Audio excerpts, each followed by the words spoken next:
So, Bobby, I'd like you to speak about this, and what a great job, and thank you very much. Thank you, Mr. President. I want to start by thanking a couple of people who aren't up here, Theo Merkel, Dr. Heidi Overton, who played key roles in this negotiation and helped make this happen. And also Inma Hernandez, who's not up here, but John Brook and Chris Klump, who were the people who were negotiating, in some cases, I think including last night, 24 hours without any sleep. This would not have happened without President Trump's leadership. I told my son last night, we're all under secrecy about this, but I told my son late last night, a 27-year-old son, Connor, who's a very liberal Democrat, and I told him this was happening, and he just paused for a minute and he said, "Thank you, Dad, I'm so proud of you." Because this is something Democrats have wanted for 20 years, Republicans have wanted for 20 years. Everybody said they're going to do it. Nobody has even taken a step towards doing it. And the reason was because it was such a daunting task. And, you know, even all of the negotiators, you see, I also want to thank Howard Lutnick. This would not have happened without him. But even all of the negotiators here and all the people on both at HHS and at the White House team, all we could see was all the reasons that this couldn't happen. Everybody had tried. Nobody could make it happen.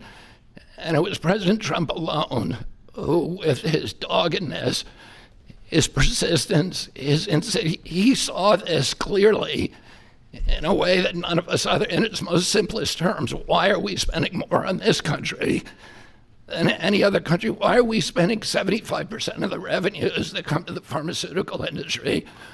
We're doing all the research, and everybody else is riding on our slipstream.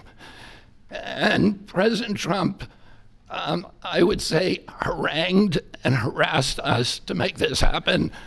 I was getting calls at 11:30, 12 o'clock at night. "Oh, are you asleep?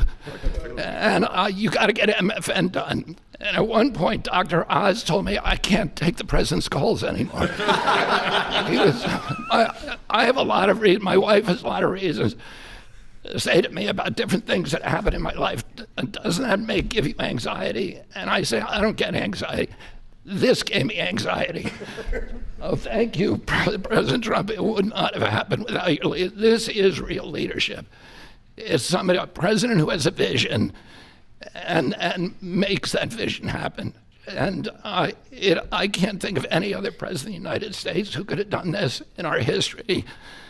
I'm very grateful to you. This is an extraordinary benefit to the American people. Thank you for your vision, President Trump, your bold action, your unwavering commitment to health and well-being of the American people.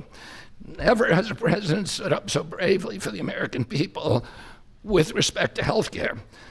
And by the way, I forgot to thank Albert Burla. Albert and I have had a long history of antipathy and antagonism toward each other.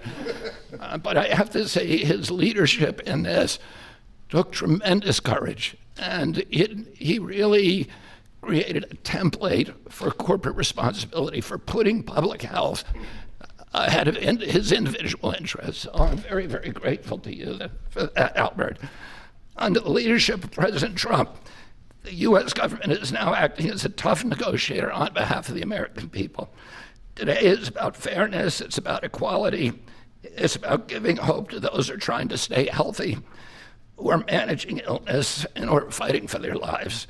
We refuse to make the most vulnerable citizens continue to pay an unthinkable price for the world's pharmaceutical breakthroughs, which we pay for. This policy is a shield for the chronically ill who have carried the burden of high drug costs for far too long. It's a signal to every American family that we're finally putting their health and financial security first. And it sets a new standard, one that says we won't write blank checks to the drug industry any longer. No family should ever be forced to choose between filling a prescription and putting food on the table. Americans should not be gouged paying 300 or 400 or 1,000% more than people in other countries for the exact same drug, many times manufactured in the same factory in New Jersey and sold in Great Britain for 1/10 the price that it's being sold for here. This week, and I was with some friends up in Martha's Vineyard, and an old friend, one of my oldest friends, his wife and daughter have a chronic disease. And that chronic disease last year cost $150,000 to treat. And the mother had to choose whether she was going to take that money and spend it on her or her daughter. And she spent it on her daughter. So she had to make that choice. It's a choice that no mother should have to make. We did a roundtable recently on drug prices. One patient spent more than $180,000 on one drug. One cashed in all of her savings and worked 3 jobs to make ends meet. One almost quit her job and moved to Germany to get the drug cheaper. Some looked at getting the drug on unsafe secondary markets because they could not afford it through the legitimate markets. Today, we begin to right that ship. For the mother trying to help her child get better, for a grandmother at the pharmacy counter, and for millions of Americans who want to restore their health. Today is about another promise made by President Trump and another promise kept by President Trump to the American people. And it's only just the beginning. This is all thanks to your unwavering leadership, Mr. President. Thank you. Thank you very much. Thank you very much.